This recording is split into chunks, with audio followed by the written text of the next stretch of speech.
The information presented in this video and subsequent videos covering the human figure will be a combination of material from Figure Drawing, Design and Invention by Michael Hampton and Classic Human Anatomy by Valerie L. Winslow, as well as some of my own observations.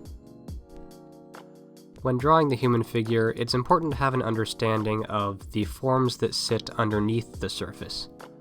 These skeletal forms act as a sort of wire mannequin that you'll eventually be able to place muscular anatomy over top of. You don't need to know every bone in the body, however. The skeleton can be boiled down to three major masses. If you've watched my video on form, then you'll already know that these three masses are the head, rib cage, and pelvis. I'll be covering the head as well as the arms and legs in separate videos, so for now we'll just focus on the rib cage and pelvis. Let's start with the rib cage. The simplified version of the rib cage is a spherical form with a small circular opening at the top for the neck, a midline, which is really a bow tie shaped bone called the sternum, and an opening at the bottom that starts about a third of the way up the front, known as the thoracic or abdominal arch. The rib cage can be simplified even further in a few different ways. It can be thought of as a basic cube, a cylinder, or a dome shape that's flat at the bottom. Now for the pelvis. Keeping its outer edges in mind, the pelvis can be simplified into a bucket shape that's wider at the top and thinner at the bottom. An important part of the pelvis to know is the iliac crest, which is the portion most visible from the surface. At the front, it ends at the asis points. Drawing an imaginary line between these 2 points will give you an idea of where the front plane of the pelvis would be. More imaginary lines can be traced down to the pubic bone, which is where the abdomen ends. On the reverse side, at the other end of the iliac crest, we have a large triangle shape that sits in between the glutes called the sacrum or tailbone. In addition to the bucket, the pelvis can also be thought of as a basic cube or trapezoidal prism. Also see how the legs connect into the torso down at the bottom of this image. From a front-on view, this would look similar to a trapezoid with holes carved out of the bottom to make space for the upper legs. Combining these two bony structures together creates a bean shape, with soft fleshy bits in between. This is how these forms would look with more realistic anatomy placed over top. Notice how the skin on one side of the torso stretches while the opposite side gets squished. This is what you'll hear a lot of animators refer to as squash and stretch. I should also mention a few other bones that overlap with the upper half of the ribcage. There's the sternum, which you already know, as well as the indentation that forms at the top, often called the pit of the neck.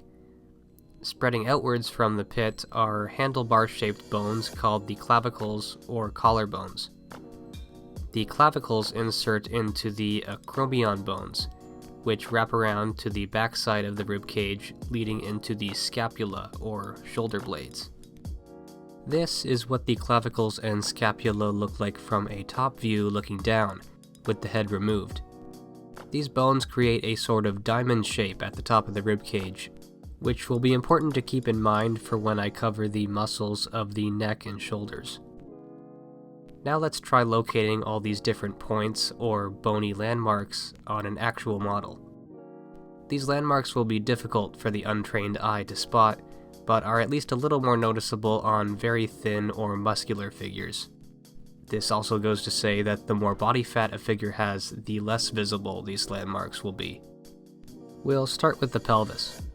There's the iliac crest and asis points, which can be traced down to the pubic bone. Then on the other side, we have the triangular sacrum. The landmarks of the pelvis traced over top of the figure will look similar to a very tight thong. Next, we have the rib cage, which we can split down the middle with the bow tie shaped sternum. Then there's the edges of the thoracic arch of the rib cage, which will almost always be in line with the asis points of the pelvis. It may not be a bone, but it's worth noting that the belly button sits halfway between these two masses. Lastly, there's the clavicles at the top, which wrap around into the shoulder blades or scapula. Also seen from the back is the spine, which flows directly through the middle of the torso. Here's how these forms and landmarks look in a full rotation.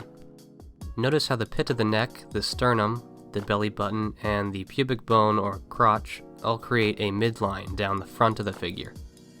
The spine creates a more obvious midline down the back, starting at the base of the skull and ending at the sacrum. You'll essentially be using these landmarks to play a complicated game of connect the dots when adding musculature to the body and to make your figures look more solid. Thanks for watching, and stay tuned for more anatomical videos like this one.